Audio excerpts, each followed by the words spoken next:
Hey there, all you listeners out there, and welcome to another episode. We've got a great one for you tonight. We are talking all about the Teenage Mutant Ninja Turtles, Mutant Mayhem, and it's going to be a fun one.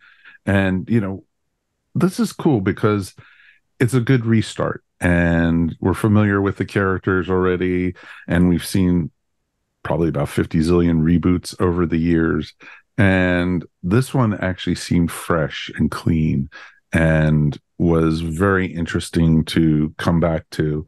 And I'm going to be very curious what our co-hosts want to think. And you guys at home, we definitely want to hear what you guys have to think. So please, definitely let us know. If you want, leave us feedback. Like and subscribe, like and subscribe, and like and subscribe. As always, let's welcome our movie gal. Ashley Paulus is here. Hello, thank you for having me back. Are you ready for some pizza and some skateboarding through New York? Oh, always. It's always a good time for pizza.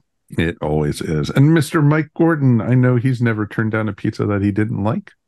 Only if it's got anchovies. Of course. Of course. Howdy. How are you, my friend? So you and Kevin Eldridge would have to have an argument because he loves anchovies on pizza. No argument. He can have all the anchovies. To send him his way. That's the beauty of it. No argument. That is awesome. So this one's going to be interesting to talk about tonight. And, let's dive in with both feet, because I'm very curious what you guys thought about it. I literally got back from the movie theater about an hour ago. So I'm going to be curious to see what you guys thought. So, Mr. Mike, take it away. Yeah, this is actually the first time we've ever reviewed a Teenage Mutant Ninja Turtles movie on our show. It's the first time I've actually seen a Teenage Mutant Ninja Turtles movie, believe it or not. The franchise has a long history. I'm familiar with the comics and some of the TV shows. We did a spotlight on the whole franchise, but that was 2016. So episode 321, that was a long time ago. Lots has changed since then. We also had the privilege of interviewing Kevin Eastman at the SE Comic-Con in 2019. So if you want to, you can go check out those shows. I actually strongly recommend, especially the Kevin Eastman interview. That was a lot of fun talking to one of the co-creators. But as far as this one goes, let's get to the box office, because we like to start there. Barbenheimer still is running wild. In fact, Barbie just cleared worldwide $1 billion. Wow. That's billions with a big old pink B. So yeah, that's pretty cool. It also was #1 for the weekend, third weekend in a row. I don't know if I see anything stopping it for the rest of the month, actually. I mean, we'll see, but they've got a couple of other things that could. Now, Oppenheimer, Oppie came up a little shorter this week. He was number 3. Meg 2 jumped in between them. And the Teenage Mutant Ninja Turtles Mutant Mayhem came in 4th place. I don't think it was a bad weekend for box office for the movie. I'm not sure. It was projected around 30. So according to Paramount, Nickelodeon, etc., they're pretty happy with 43 million in the United States and Canada. Yeah. Total of a little over 50 million worldwide. So that's not too shabby. That's actually on about what the first Spider-Verse movie did a few years ago. So that's an optimistic way of looking at that. I don't know. I mean, there were some people that I talked to that I thought would have known better that had no idea this movie was coming out. I thought they did pretty good marketing in this movie, but apparently there was a lot of people who didn't know it was going to be even coming out. So interesting. And I think I think as we've seen with the rest of, yeah, the box office has been crazy. I think Disney has failed almost every challenge that they've had. I think at the beginning, we predicted that Disney would be in the top, like all their movies would be the top 5 movies of the summer. And I don't know if any of them will be. Probably not. It looks like Barbie is going to be standing tall. She might even win the year. I mean, that's how the pace that she's going at. She could beat Super Mario Brothers. Yeah, I'm not betting against Barbie anymore. I'm pretty sure I blew it on the summer movie preview, but I think Matt was right. I think it's going to be the movie of the summer and probably the year. Place your money on Pink, right? Yes. Yeah, that's astounding. So it'll be really interesting to talk about all of that, of course, when we do our final review of the summer in September. But let's get into the specifics because, as I mentioned, we've covered the franchise on our Station One. We've talked to the co-creator, but I don't think, Ashley, you were part of any of those discussions. So I'm really wondering what your history is with the Teenage Mutant Ninja Turtles as a whole. Yeah, so this movie wasn't necessarily on my radar at the start of the year. I would say, like a decent familiarity with the Teenage Mutant Ninja Turtles, growing up Saturday morning cartoons, would see some of those episodes, was familiar with them in pop culture, but I don't know, like you said, I don't know that I'd ever actually sat down and watched a full-length Teenage Mutant Ninja Turtles movie, but there was something about the trailer for this one that really caught my attention, and it really is because of that first Spider-Verse film. I was really drawn in by the unique animation and just how they had brought that to life. It looked like it was sort of kind of in a similar style as Into the Spider-Verse, but also doing its own thing. And it just looked like kind of a fun little movie. So it became one of the ones that I was definitely on my list to see for the summer. And I walked away really enjoying it. It was nice. It was about an hour and a half. It was nice seeing something that was just kind of tight and contained. It was fun.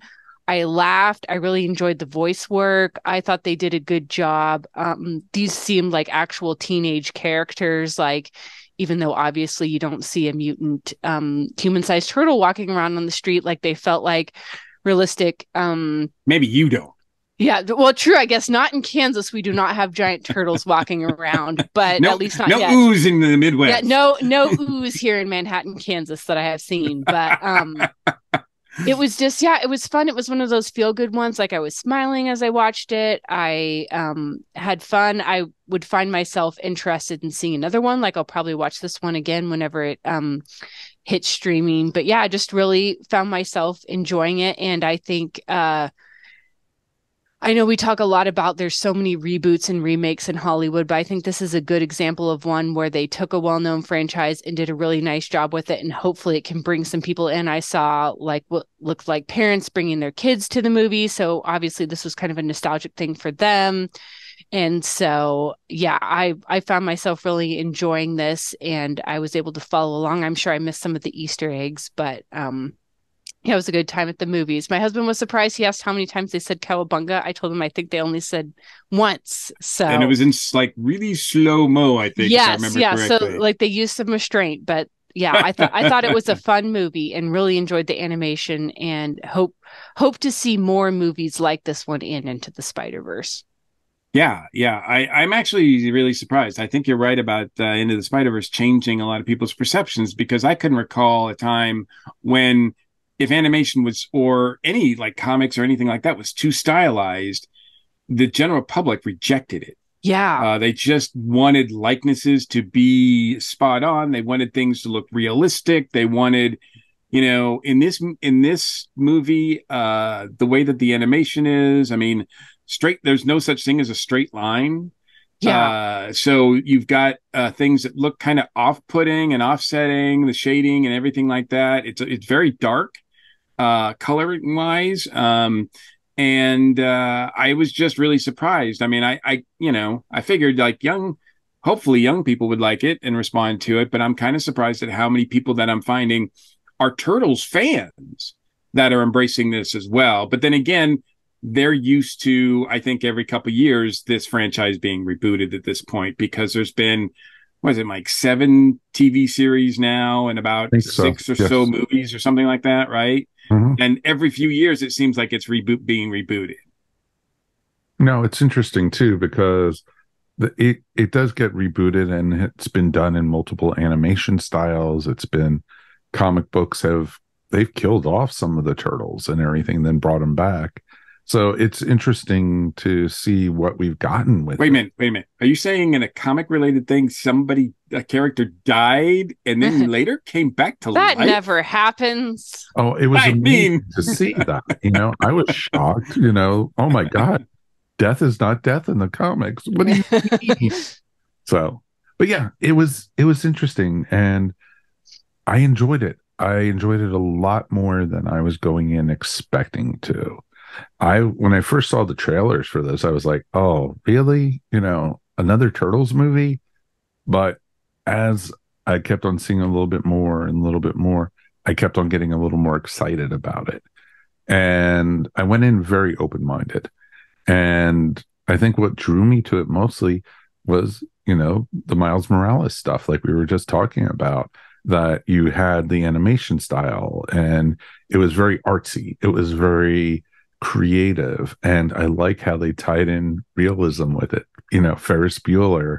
And also, of course, the stand-ups of the different Chris's, and which was fun as heck.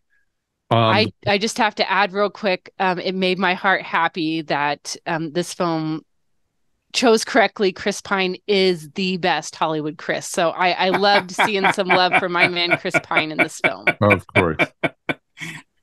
By the way, I'm sorry, Mike. I didn't mean if we haven't mentioned it already, we will spoil this movie. So if you haven't seen it yet, I don't think we've mentioned anything yet that's too deep of a spoiler, but we will be getting into some spoilers, including the end and some of the differences between this movie and some of the others and everything like that. So if you haven't seen it, just be warned, and go watch it and then come back and check out our review. Yeah, please do. Please do, because we got a lot to talk about with this. And it's interesting. I love the voices. I thought it was really well done. Having real teenagers be the voices. Yeah, it's great always hearing, the voices you're familiar with, but it was really, really well done. It was believable. And I loved how they even gave one of the turtles glasses and, to make it, and, one had a tooth missing, and, it was very, very well done. And I liked it. It was believable, not believable as much as walking, 6-foot turtles are, but it was just interesting to see. And I like the characterizations in this. I like that they made April a high school student. I liked Jackie Chan as Splinter was awesome. And they even did a lot of his moves as out of a Jackie Chan movie and everything. And it was just great. And the villain was great, Superfly. It was just really cool. And I liked that they actually gave the other characters, the sub characters, life and personalities instead of making them very one-dimensional like they've done in the past. So it was pretty cool. Yeah. My history with the franchise, I didn't actually watch the cartoon when it first came out. I didn't even read the comic when it first came out. That's one of my college years, and I was kind of tuned out of a lot of pop culture stuff. So focused on my studies, we'll say. Yeah. Sorry, right. I couldn't say that with a straight face. But yeah. But anyway, so I had catching up to do. And since then, I've read the comics. I love the original Eastman and Laird comics. I think anybody who is interested in the Turtles of any kind should check out that original run by them. I think it is just really groundbreaking, and it serves as the basis for all the Turtle stuff that you see to come, and that comes after it anyway. So I like the comic first and foremost. There was a series that they did, I think it was on Fox Kids in the early 2000s that I really, really liked a lot. But as I said, I've never seen any of the quote unquote live action movies. I've never seen any of the animated movies. I've never seen any of those. I've checked out various cartoons versions of them along the way, but this is the first time I've ever seen them on the big screen. And I was pretty excited because I like this franchise overall. I think it's a positive franchise. I think it's a fun franchise when it's done right. And I know people who really love it. And as familiar with it as I was, there was a lot here that I recognized. There were some things that were different. And maybe if I'd known about those differences ahead of time, I would have been skeptical going in. Like, ooh, I don't know if I'm going to like that change that they made. But watching it, it felt so, I know this word is kind of overused these days, but it felt so organic. It felt like it belonged. It didn't feel like it was out of place. I think, you guys were saying that what really sold you, and yes, the animation style was really engaging to me. Felt youthful, it felt energetic, it felt like it belonged in this franchise. But what also really I responded to was the characterizations. As you pointed out, Mike, I think it was they made each one of usually the turtles look exactly the same, and the only way you can tell them apart outside of their personalities a little bit is by the color of their masks, right? True. Here, they differentiated them so much, giving one of them glasses, making one of them a little bigger, a little chunkier. Like you could tell which one was which, even if they didn't. So by the end, when they kind of remove their mask and they go to school, you can still tell who's who. Now, granted, they're still a little color coded, but I think that was a true testament. And I also I wasn't sure how I felt about this when I left the movie, about how, because they changed Splinter and the origins a lot. And I wasn't sure quite how I felt about it. I love Jackie Chan doing the voice, but the one thing I do love is that the change that they made is that it's not Master Splinter. It's that they call Splinter Dad. Exactly. And every time they said that, it really touched me. It really brought them together as a family, as I don't think I've ever seen in this franchise before. And I really kind of responded to that. Father, like they didn't call him Master Splinter, they called him Father. And I was just like, that touched me a lot. And the whole thing's about family and of course, protecting their children. And it's sort of very similar to it's very similar to Spider-Verse in a lot of ways, the second Spider-Verse movie that we saw, in terms of its themes and the parents trying to protect the children and the children wanting to go out and do the right thing, but that kind of thing. So there's a lot of that. Ashley, what did you think of the turtles themselves as characters? Like you said, this is kind of your first foray really into doing a deep dive into the turtles. Each one has a unique personality. Each one has their own set of skills and what they bring to the table. How did you feel about that?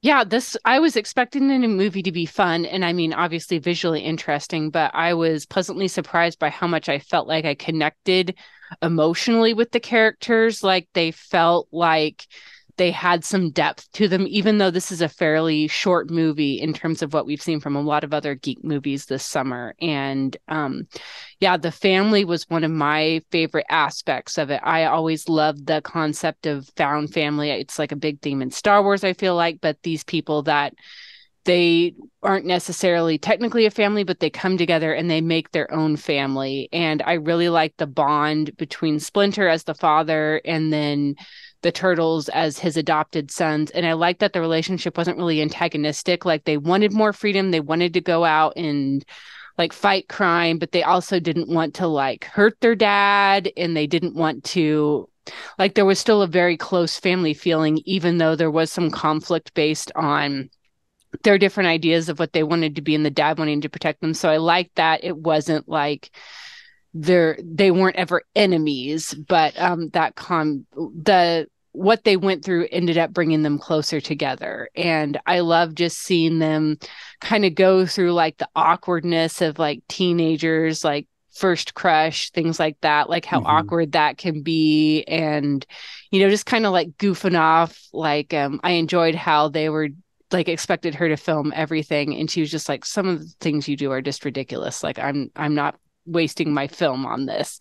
So it felt very like realistic to things. Like if you see a group of teenagers around, like we've all been there. We all went through that goofy kind of awkward stage. But yeah, I really, it was interesting to see them kind of get in over their heads as they realize like, oh man, Superfly kind of is a world ending villain. And this is way more than we expected. And so, yeah, I just really enjoyed them as characters and found myself sad, like when the movie ended, like, oh, I want to see more of these four. So based on the ending, and hopefully this one does decent at the box office, we will get some more of that story. Yeah. Yeah. Well, I mean, yeah, it ends with, I think the last thing we see is Shredder. Mm-hmm. And of course, he is to the Teenage Mutant Ninja Turtles. I mean, he's their arch nemesis. He's used, some could say overused, in almost every iteration of the Turtles. That's the other thing I was surprised by, how different their origin is in this movie, that it didn't include Shredder from the beginning. And now I'm curious as to how they're going to try to fit him in. It's going to be, if and when we see Shredder in a sequel, it's going to be a much different, I think, iteration of Shredder than we've ever seen before. Oh yeah, very much so. And I'm glad we got to see him at the very end. But it was interesting to see that, and it worked really, really well that it wasn't Shredder in this movie and everything. It's like I keep on saying, the Joker isn't the Batman's only villain. Lex Luthor isn't Superman's only villain. So there's other people out there, and I thought the use of Superfly was awesome and everything. And when you thought that they beat Superfly and everything, and then he mutates even bigger, and which was awesome. It was so much fun. And it's like, all those Godzilla movies we saw, well, we got it in real life. And that it was fun. And I loved how he kept on absorbing all the different animals into his body and everything. And so it was cool. And it was a neat, fun film, the way they did it. And like you, Mike, I've watched Turtles since they started. And I remember in the, 80s when they were first, and they were the sensation. And I remember reading when like the first comics did their first trade of them, and then they had they had all the different versions, and it was Shredder, and then Kang. Well, it wasn't Kang, but it was the aliens from Dimension X, the bad guys and everything. And then you had, of course, then later you had Kang in the cartoon, because he was Shredder and everything, and which got really silly. But it was interesting, the different ways they've done the Turtles, and I think this was a nice mix between all of them, and more realistic. I keep on using that word for turtles, but but it was a good way to give them personalities, gave them a sense of honor, but also a sense of family, and you felt like they were brothers. And you felt like you said, that Shredder was the father and, was the dad, and they were going behind his back, but there was still a sign of respect there. And I love the flashback when, the reason why he hates humans and everything. And, when he tried taking the Turtles up to the, explore Times Square and everything. And it was just like, it was interesting. It really was interesting. And, there was plenty of subplots in this too. The whole thing with, puking April, and, poor girl getting, camera fright. And man, I loved, poor girl, I was even a meme, and they're showing rainbow coming out of her mouth and everything. It was cool. And I liked the relationship she had with the Turtles and everything. And it was more realistic. And, oh, could we not trust her? She disappeared, but she was actually going to get Shredder and everything. So it was a lot of fun. It really was. She was going to get Splinter. But yeah, I know what you meant. Splinter, Shredder. I you know what? I always twist. I always thought that was weird, having those two names be so similar, because it would get confusing. And yes, I've done that too, so I get it. I'm kind of curious. Speaking of bad guys, I'm kind of curious as to how you feel about, because there were two characters that did not debut in the comics, but actually debuted in the '87 animated series and became pretty popular there, that are in this, but they are not depicted as, well, I mean, they kind of start off as bad guys, but they're not really, and that is Bebop and Rocksteady. I thought it was awesome. I liked the whole crew that, Superfly had with them. And I liked how they all were like, we really don't want to kill the people. And it was only Superfly who did. And, and I liked, how Bebop and Rocksteady were part of that. And like I said, even they had more personality in this than we've seen before, which was pretty awesome. Yeah, I thought, you got Seth Rogen, who is a huge creative force behind the scenes for this movie. He co-wrote it, he co-produced it, he did a voice. I mean, this is, and, I'm truth be told, when his name was associated creatively with this, I kind of backed up a little bit too, because the last time I'd seen a movie that he co-created and was part of that was a franchise was Green Hornet. And I did not care for his interpretation of Green Hornet whatsoever. So I'm pleased to say that none of us did. Go back to listen to that episode. Exactly. I'm pleased to say that his input or his influence over this movie was way better than his influence on Green Hornet, which, that's best left forgotten. But he was able to, I think, because of his involvement, they were able to get a lot of recognizable voices in this. Maya Rudolph, Giancarlo Esposito, Jackie Chan, as we mentioned, Ice Cube plays Superfly, Paul Rudd, introducing Paul Rudd. Oh, of course. Funny. That's always funny. And Seth Rogen himself and other folks as well. And I did the only not person I didn't see was John Cena, but that's normal. Yeah, well, you can't see him. It's just just hear him. That's exactly. So it's best that way. And there's tons of other voices used as well. I think I was in the credits. I saw David Faustino credited, and I was like, wow, who is he? I haven't heard of his name in a while. I don't think that the original creators had much to do as far as this version of it. But I think, Peter Laird is kind of out of it now. He sold his half of the Turtles from what I understand, and Eastman is the one who has been pretty much creatively in charge, as we talked to him a couple years ago, of the comics. But I think here he was able to, the only time I saw his name was during, the concept created by those names. And I know he did a voice in this as well. So he kind of was tuned in, but, so I do think that it's not, even though it's not like it's not officially created by them, it's still, I think, in that spirit. I don't feel like this is too outside of what the original comics were like, as far as that. It's a different style artistically, and yet the energy is there. It feels like it, when the comic came out, it was an indie comic. It was black and white. It was not part of major, and people laughed at the idea. They thought it was ridiculous. Teenage Mutant Ninja Turtles. And then it was one of those things that you laughed at but then you read it and you were like, this is really good. And it's fun. And, it took over the world in a lot of ways. And then it spawned tons of imitators. But that original comic had that independent energy. And even though this is a major studio release, it feels like it's got independent energy. Any more on that, Ashley? You're shaking your head, so I'm thinking. Yeah, no, I would agree with that. Yeah, it felt fresh and exciting, even though obviously it's a franchise that has been around for a while. And as soon as I walked out of it, it's like, this is what I want to see more of from Hollywood. If you're going to do a well-recognized property, do something new with it, justify, why are you rebooting this or doing another version of this story?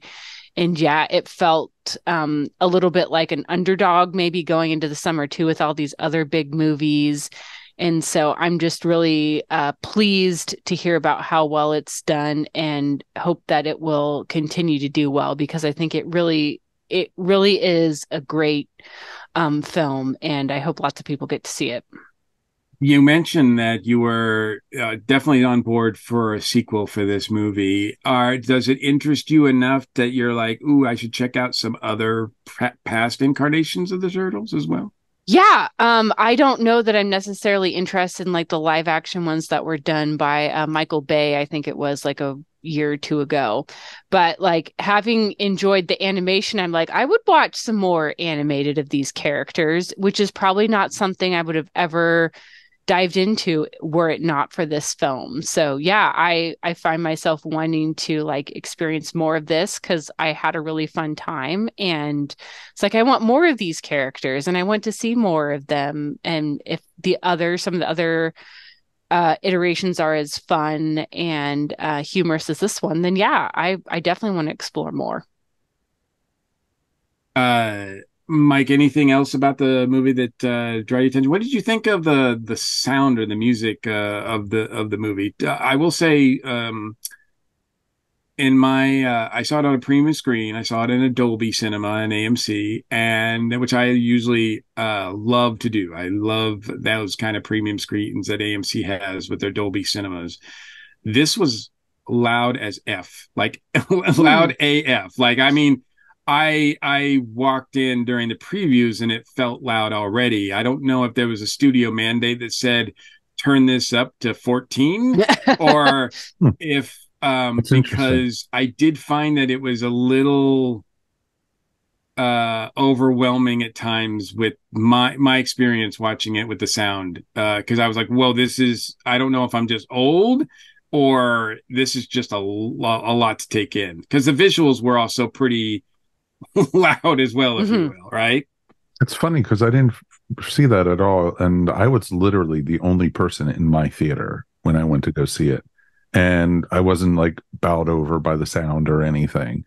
So, and I thought the music was amazing in this. I thought it was very young, very youthful, and you got 4 non-blondes, so we found out what's going on. So it's again. Yeah,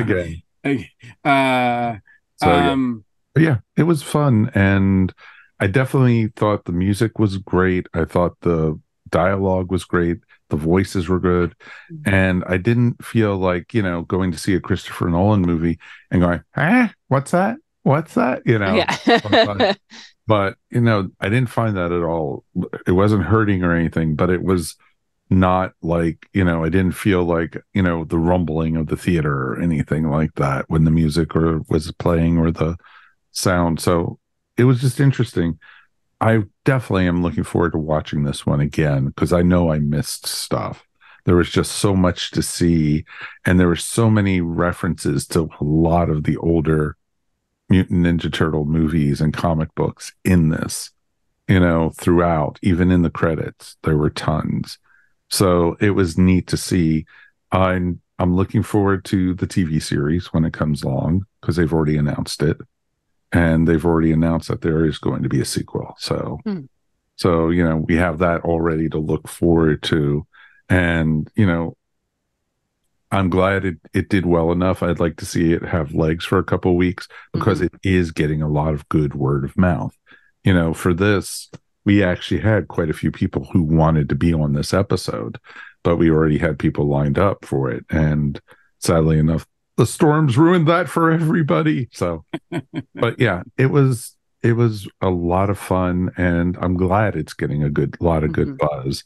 And I had to see that damn preview for that damn Trolls movie again, and it is such a horrible looking film, and I'd rather the good quality of this and everything beat out anything like that. And that's a good testament for me to say about this film, because this movie I was not all excited about.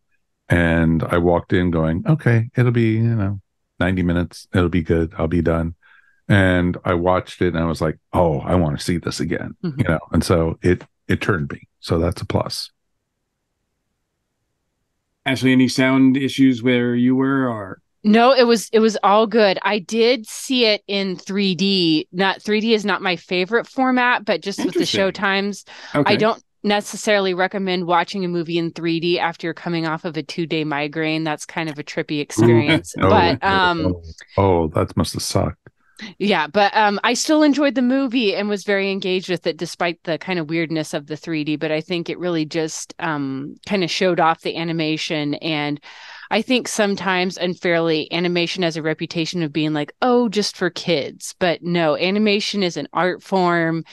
It's for all ages. And I think, we can all think of examples of animations that are just like direct to DVD just aimed for kids, kind of like the lowest common denominator. But with the success of this and like Into the Spider-Verse, I really hope that this is something people take animation seriously. We start seeing more of this type of storytelling, because I think there's so many amazing things you can do with animation. It's such a unique art form, and this made me excited. I really want to see more of it. That's amazing to hear you say that, because I've always, just like with comics, I've always felt like they're not genres, they're mediums, and there should be room for all kinds of stories, mature, immature, stories for kids, et cetera, and it does seem to me that more adults are becoming accepting of animated material, even this year. I mean, I think we have I know that a lot of adults went to see Super Mario's because of the nostalgia factor, and the Spider-Verse movie, as well as I think Elemental was not aimed at little kids. It was definitely aimed at all ages, quote unquote. But I mean, I think adults, there's a lot to appreciate for adults in that movie. There's some things that I think only really adults can appreciate in that movie. With the sort of rise of anime that's happening with a lot of the streaming services, I think we are seeing that more and more adult material. I mean, it should be interesting to see. I mean, it's not really animated, but we've got that movie Strays coming out, which is going to be which has to do with it's basically voiced dogs or CG dogs or something like that. But it might as well be an animated movie, but it's obviously going to be like we'll say mature movie. So I don't know, but I mean, I think things like that. And I think the producers of this movie, Teenage Mutant Ninja Turtles, Mutant Mayhem, I think are not looking at this as like, it doesn't feel like it's talking down to kids. Yeah. It looks like it's well aware that this franchise has adult fans, because there are people that grew up watching this show, reading these comics in the late 80s. So, and we're old now. But we could still appreciate it. I'm glad that the sound wasn't an issue for you guys. Like I said, it just seemed to really be too much for me at some time. But I did appreciate the score. Trent Reznor and Atticus Ross, again, I thought did an amazing job. I really appreciated their work on Soul for Pixar a few years ago. This is completely different, but yet it just amazes me how much, Trent Reznor is a great composer as far as media goes. I mean, he's done some great work for these films, and it's like one of those things I wouldn't have expected, when I was listening to Nine Inch Nails 30 years ago, but there it is. Anything else about the movie? Mike, do you have anything else that either good or bad about this version of the Turtles? No, it was interesting because the animation style, it was interesting because it was the most realistic version of New York I've probably seen in a cartoon. It actually felt like the last time I was in New York City. It felt dirty and grimy and beautiful all at the same time. And that's the joy of New York. And it had the feel, and they captured it. And that was the neat thing about it. And, I felt bad for the Turtles, having to walk through the sewers from Brooklyn all the way back into Manhattan to get back to their dads. So it was just like, oh God, because, but it was neat. It was a neat interpretation for it. Bravo for Seth Rogen for helping this be brought to life, and for being, the brains behind it, but the producers and the directors and the animators and such, bravo for what they did. And they made, Superfly, when he mutated even more, truly scary. And, a hybrid, he had the whale in there, and he had all the small animals, and it was They had really a lot of horsepower. Yeah, just like a horse fall off the lake. Like that's not something you see every day. Nope, exactly. It's like, oh, I can live without that horse. It's like so. And it was just interesting, and I liked it. And you actually saw, the turtles were getting crushed by him, and you saw their turtle shells cracking. It was just like, oh yeah, that was distressing. Was tough. And and I just liked how everyone was working together, and it worked really, really well. And then Splinter's choice for partner, I can do without, but that's okay. That was just a little like, ooh, okay, no, I don't need to see that, Yeah, Splinter's need for romance was one of those things that I was kind of like, wow, this is new. I don't ever remember this being part of any other version of this franchise, but it works in this, I think. And yeah, at some point I thought maybe Superfly's crew is too big because there was a lot of them. But when they turn on the turtles and you realize there's all these, there's so many of them against them, it's pretty much 2-to-1 odds on them. And it's not people. I mean, it's other mutant creatures. It's like, wow, that was really impressive that they were able to survive that. And the fight sequences are really good, really well directed on that point. I like the fact that, I mean, to Ashley's point, it even though I didn't see it in 3D, it feels three-dimensional. I mean, it really, looking at them, they really felt like, I thought at some points it felt like I was watching like claymation version of them. Oh, yeah. There were times I actually thought they were the puppets for a little bit, and the costumes, that's how good it was and how smooth it was. And it was just really well done. So bravo. Absolutely. Absolutely. And to your point also, Mike, I think that since day one, Eastman and Laird, for some reason, since they're New Englanders, I don't know why, but they made New York a character in this franchise. And it's hard to imagine it this franchise taking place anywhere else. I think New York has always been a key element of what makes the Turtles the Turtles. No, exactly. No, I agree completely with that, Mike. It is what makes the Turtles, and you even got to see the Pizza Mobile in this, so it was awesome. Yeah, we did. Anything that you'd like to see from a sequel? Ashley, I know you don't know the franchise very well, but is there anything that you're curious about you'd like to see followed up from this? I mean, we do see a demutanized Superfly at the end, right? So he's not completely gone. He's just trapped in a little bottle. And we get a hint that the Shredder is on its way. Again, I don't expect you to know like who that is or anything about that, but or anything else from the franchise, but is there anything you'd like to see followed up on this?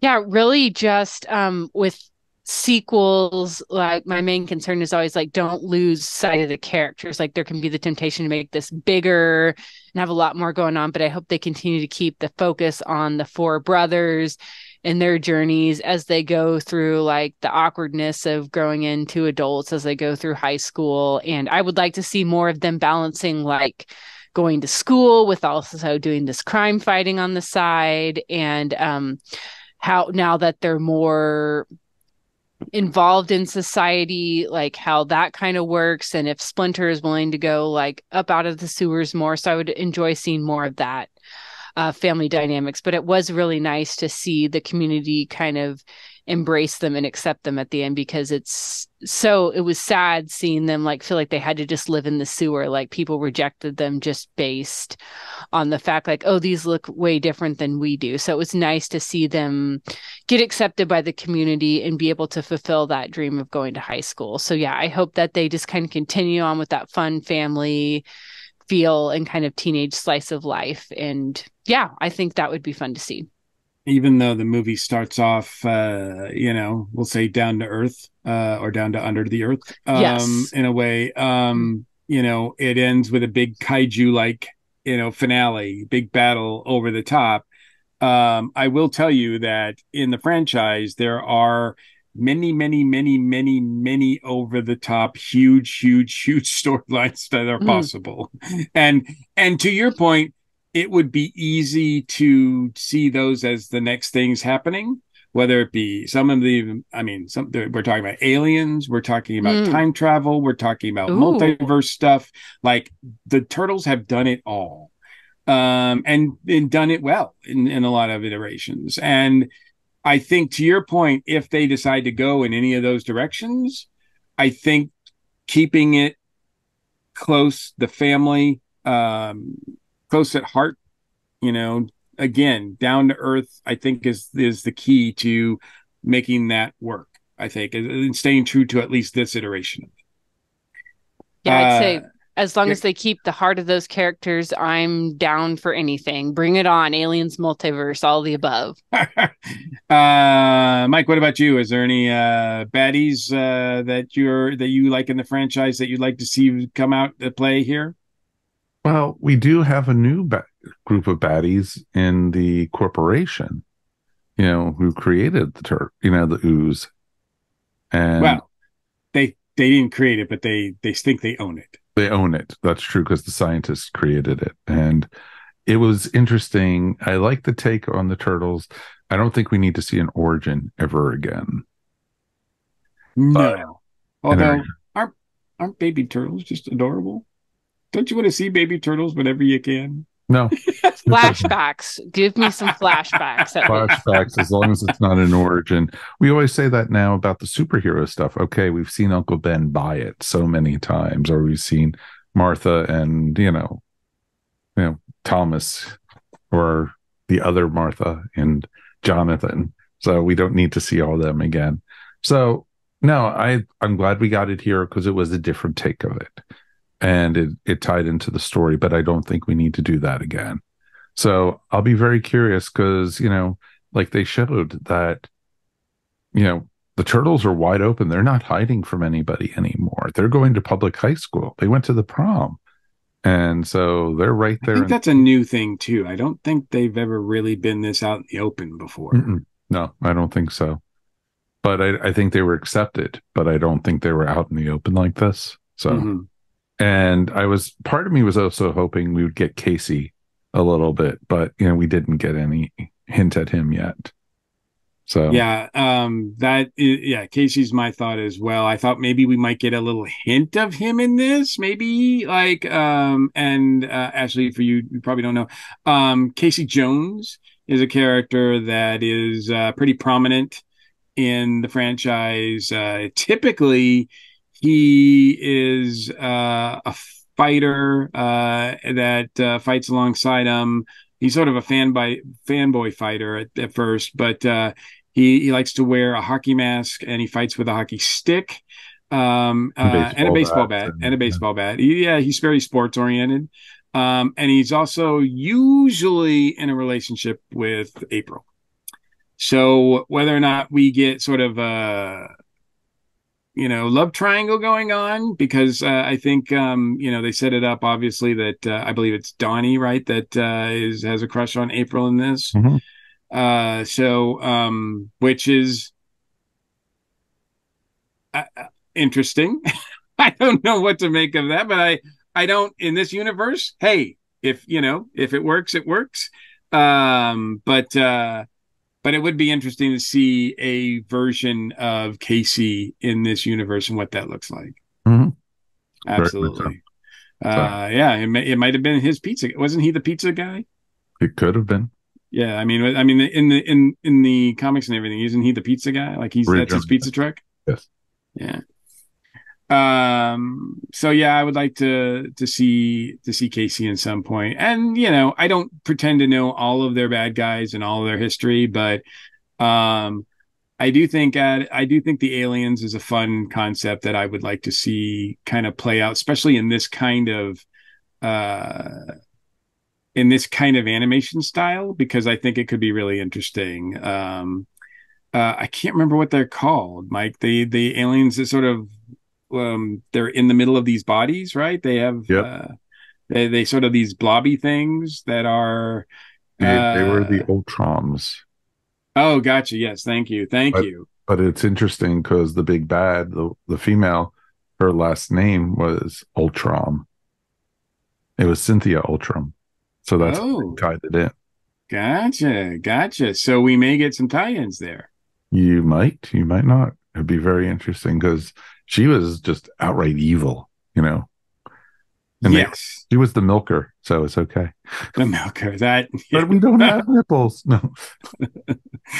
This device usually milk and ice. Yeah, that was a good joke. That was a good running gag that actually paid off. I did like that too. Mm-hmm. So very good. Yeah. Anything else about the movie before we sort of wrap up our discussion of it? It's worth going to see on the big screen, folks. It really, really is.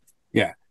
I mean, if you haven't seen it already, I know we spoiled it in a lot of cases, but it really is fun. So to see it for yourself, even with the spoilers, and it's fun for all ages. Ashley, you tell me, but it's a fun introduction to the franchise. If you've never seen anything with the Teenage Mutant Ninja Turtles, I think it's a blast. And even if you are a longtime fan, I think it works. This is a new version that I think you'll appreciate. Yeah, it's a good starting point, even if you have just a passing familiarity with the franchise.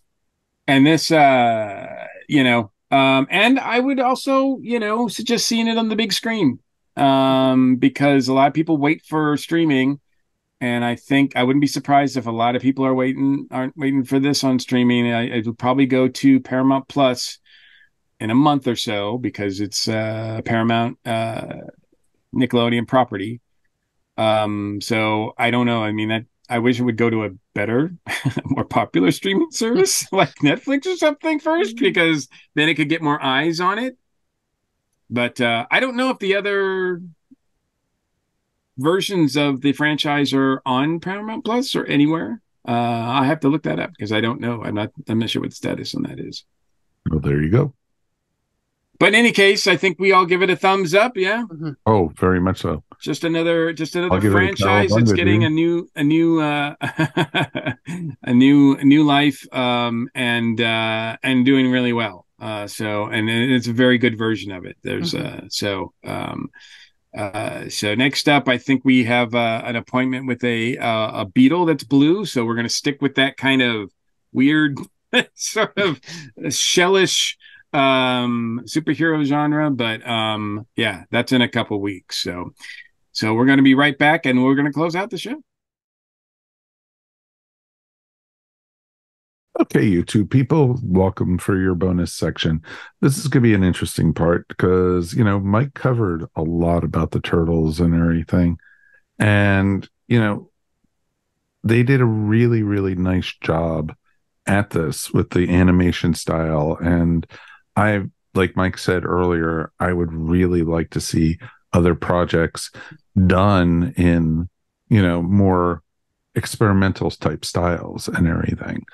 And my thoughts for this was, what other cartoons or projects from when we were kids would you want to see in a more avant-garde art style done? And I'll put this out to both of you guys. It's a good question. Like I said, I'm surprised that this is doing well, because I would say that for example, if you did the Super Mario Brothers in this format, people would rebel against it. I don't think they would like it. I think it depends on, you have to have that right property and that right style. Because I don't think this style works. I don't think it would work on a lot of other things. No, there's certain ones I think would, but it doesn't even have to be just this art style, just more of an avant-garde style of, just something away from the clean drawing animation style. Because at first I was like thinking like Legend of Zelda or something like that. But even that, I think, would have to be more of a clean type feel to it.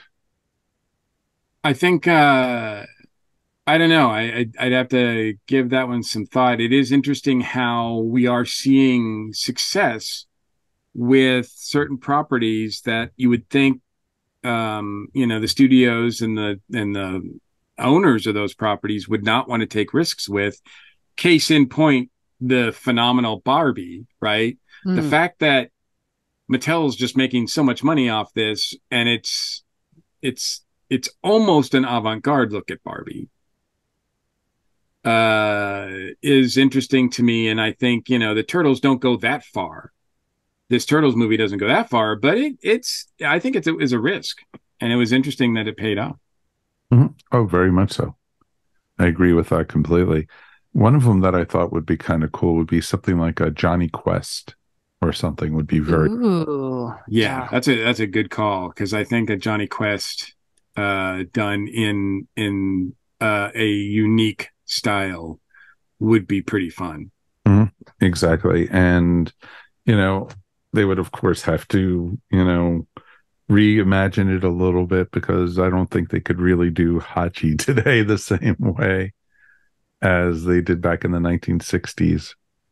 But I know they've redone Johnny Quest a couple different times, and I think they've modernized the characters very nicely. So I think that would work. And so there's definitely, I think, what Kevin Smith had done with Masters of the Universe and stuff was still fairly clean, but I could see something even like that being a little more avant-garde art styles and such, especially going for the differences between when he's Prince Adam and then when he's He-Man or something would be kind of cool to see. I would really like to see more sci-fi storytelling done in animation. Like, I would love some kind of animated Dune, something set in the Dune universe. I think would be super cool. That would be awesome. I would love to see like a full-length Star Wars movie done entirely in animation. I know they've experimented with some of the Star Wars Vision content on Disney Plus, like the MCU. I would like to see a lot of these franchises fully commit. Like, this is a canon story set in the universe, but it's done all in animation. I think that would be really incredible to see. That could be a lot of fun. A lot of fun. And we've had an animated Star Trek, and we've also had, of course, Lower Decks and such, but that's again a clean animation and everything. But there's other styles of animation, not just these two. Something like wouldn't it be kind of cool to see like like I had mentioned earlier, Legend of Zelda, but done in the art style of more like a Kubo and oh yeah, Kubo is incredible, or stuff like that, or even as a stop motion animation type thing, looking like Nightmare Before Christmas or something like that. It could be really cool. I want to see more adult themed animated material, movies as well. One of my favorite movies of all time is Heavy Metal. And I would love to see something along that line, with different animated styles within a story structure umbrella like that play out. I think that would be kind of fun. Also, Ralph Bakshi was doing a lot of adult material back in the 70s and 80s as well, and I think that would be like, we don't have anybody who does that now, I don't think. And if there is someone out there watching or listening to this, then it would be really cool. Let me know. But I know that Love and Robots has gotten a lot of praise. I have not checked that out yet, so I think that might be the one that something that's about the closest to what I'm talking about. But I would love to see more material. I'm not saying it has to be like, like all like nudity and ultra violence and anything like that, but something that was just stories that are just geared more towards adults, but yet animated in a style that we can appreciate. Well, yeah, they tried doing that for a few times, like Cool World type thing, and you also had Rock and Rule and Fritz the Cat. You've had stuff over the years, but they haven't done it in more recent time. No, they've. Animation seems to have been put in that box outside of anime, which that seems to be all ages. And I like anime a lot, but I don't necessarily want everything to be in that style. I love the style, the different styles that we got for the most recent what was it, Star Wars series called Vision, right? Like I thought the second season of that was really cool as far as showing different animated styles, not necessarily geared at kids, but they were really interesting and interesting stories as well. No, exactly. I think it would be great to see more of that. And I'm glad they tried doing that. Not just the Visionaries ones, but also the Tales of the Jedi that they did also. And because you got a Dooku story, you got, Ahsoka, you got, some really interesting stuff. And I loved how each one was a different art style and a different feel to it. And bravo for them for trying stuff like that. And I definitely think we could definitely do that. You have the new Superman cartoon. It's more of an anime style than, what you're used to when you had Superman, the animated series, or Batman. And, those were avant-garde for the time too. When they first started Batman, the animated series, they were, copying the style of the Flesher Superman from the 1940s. And, so they were using that as a marker for it. So it's kind of cool stuff when you get into that. Yeah, I will say one of the most impressive movies I've seen animated wise this year was a DC. It was on Max, but it was DC related. It was a Batman story that they adapted from the comics called The Doom That Came to Gotham. And it was a Lovecraftian tale that is in Elseworlds, and it's very creepy, very well animated, and very fun, and not in the way that Teenage Mutant Ninja Turtles is fun, but it was pretty interesting take on that, and a pretty well adaptation of the original comic. So if people are looking for more intense material or adultish material that way, then especially if they have Max, there's a lot of DC movies, DC superhero movies.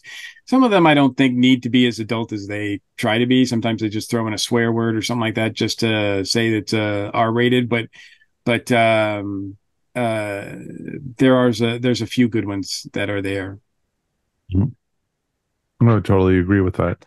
So definitely, folks, check it out. And it doesn't even have to be mainstream stuff, because there is more independent animated projects out there. So definitely check it out wherever you can and everything. So it should be kind of cool. Okay, YouTube people, thank you guys for dealing with us. And if you guys have stayed with us this long, if you get a chance, ring the bell at the top. We definitely would, definitely want to hear when we have new stuff coming out. And we definitely would want to hear from you guys all the time. So definitely. All right. Let's close up this show. So that's going to wrap up another episode of the Earth Station One podcast. I want to thank everyone for joining us. Ashley, thank you so much for joining us tonight. Oh, thank you. It's always more fun to go to a movie when I know I get to talk to the crew about it afterwards. Anything you want to shout out about? I just want to give a quick shout out to this most recent episode of Strange New Worlds. I am a huge fan of musical theater, and that episode was so fun. I feel like it could have been challenging to get right. Like, you have to be over the top because of what it is, but yet there were also some authentic character moments. So it was just a lot of fun. I'm looking forward to listening to the soundtrack. And yeah, I just really appreciate it. Again, like trying something risky, a little bit different, but I think it paid off and it was a lot of fun. It was a lot of fun. And, I haven't seen anything like this since the Buffy the Musical. So I guess people will be doing this at midnight at different cons around the country. That wouldn't surprise me. That's awesome. I would be down for that. That's awesome. Awesome. And Mr. Mike, you made it through another one, my friend. We did. And as always, it's my pleasure. Anything you want to shout out about, sir? I do. It's hard for me to think about the Turtles without thinking of my good friend Dave West, who's one of the biggest Turtle fans that I know. He was on our show when we originally looked at the entire franchise, like 6 years ago, whatever. I know he loved this movie, so I wish he could have come on to talk about it. But I know that if he was here, the one thing he would want to plug is his big damn game show that's happening at Dragon Con this year. Dave has a lot of fun with putting this show together. This year it's on Saturday. If you're going to Dragon Con, it's Saturday at 10 p.m. You'll have to check the schedule for the exact room and all that kind of stuff. But I'd say if you've never checked it out before, you'll have to get there early because a lot of times the ballroom does fill up, I should say. And but it is worth it. It's worth the wait, and it's worth checking out. It's the Big Damn Game Show, and we'll have a link for it in our show notes so you can find out more about where it is and all that sort of fun stuff. Awesome. That is cool stuff. Dave puts on a great show, and you never know what's going to happen at one of these things. That's true. That is absolutely true. We've gone to a couple years, and it's always fun to do. And you go afterwards, and after when you're leaving, you're going, what did we just watch half the time? So it's a lot of fun, and he puts so much planning into it too. It's not just like improv or anything. This is all planned out, but as any good project at a con goes, whatever you have planned half the time gets thrown out the window anyways. which is awesome All right, my shout out real quick is to the 127 yard sale. Judy and I went away for the weekend with our friends Tyra and Shane for the second year in a row, and we did the 127 yard sale. For those who don't know, the 127 yard sale is the largest and longest yard sale in the country. It's just not one yard sale that find in a neighborhood or something. It is all along US Route 127 from Addison, Michigan, all the way down into Alabama.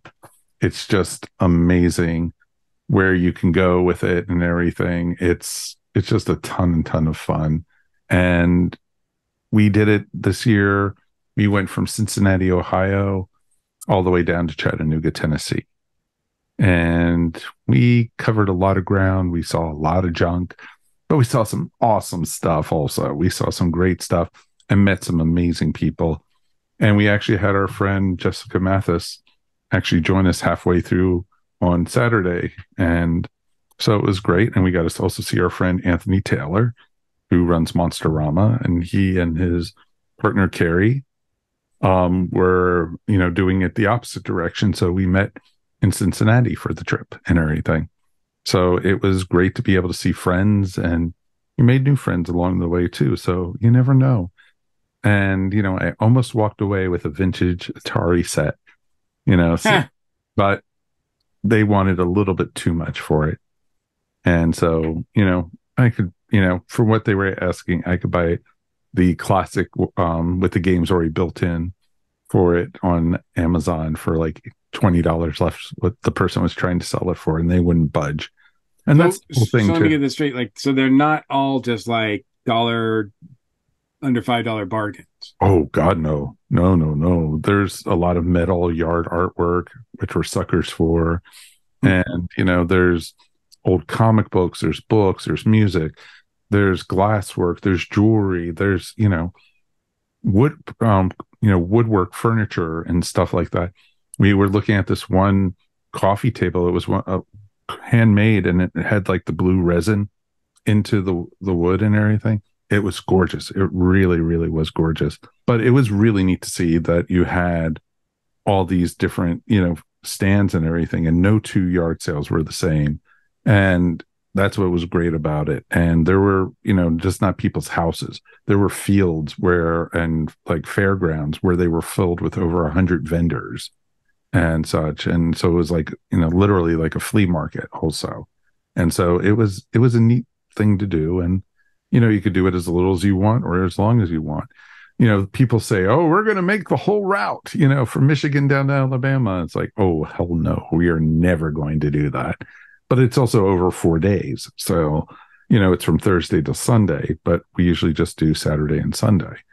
There's a chance we might do next year Friday and Saturday, and then use Sunday to rest because it's it really, really is tiring. And if it's hot and it's sunny out, draws you out. So it was a lot of cool stuff.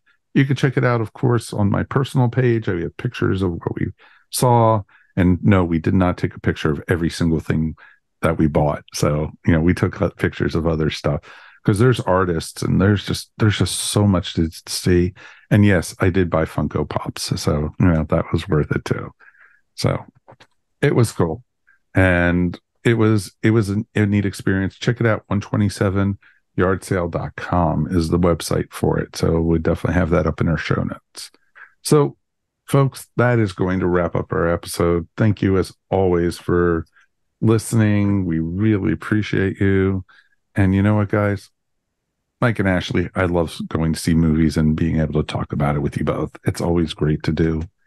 One day, we're going to see a movie together. Oh, yes. Well, yes. all three of It'll us have to be. One day we're going to make that happen. When there's the next in-person Star Wars movie, and that's when we'll all get together to see it. Or like Avengers 15 or something, fighting Galactus and all that stuff. From your mouth, no, never mind. Right? So, all right. Thanks for listening to the Air Station 1 podcast. Always remember, you couldn't do this without you guys. And we want you to support the podcast. Check us out, please. We really would really appreciate it. We have some tons of great ESO Network swag up on our Tee-Public store. Check it out. We've got new designs coming. We have, of course, the new, Not All Who Wander Are Lost t-shirts are now out. And we also have some other cool stuff on the way. So definitely check it out.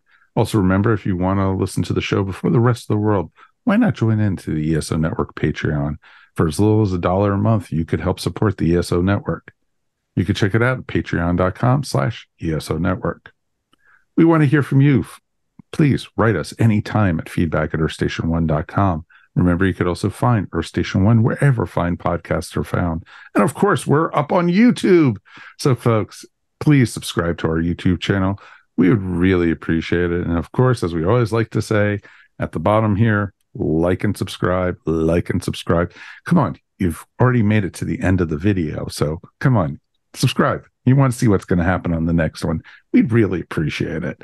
On behalf of myself, of course, Mr. Mike Faber, Ms. Ashley Pauls, and Mr. Mike Gordon, thank you for listening. And let's go grab pizza and go hang out in the sewers, guys. Cowabunga!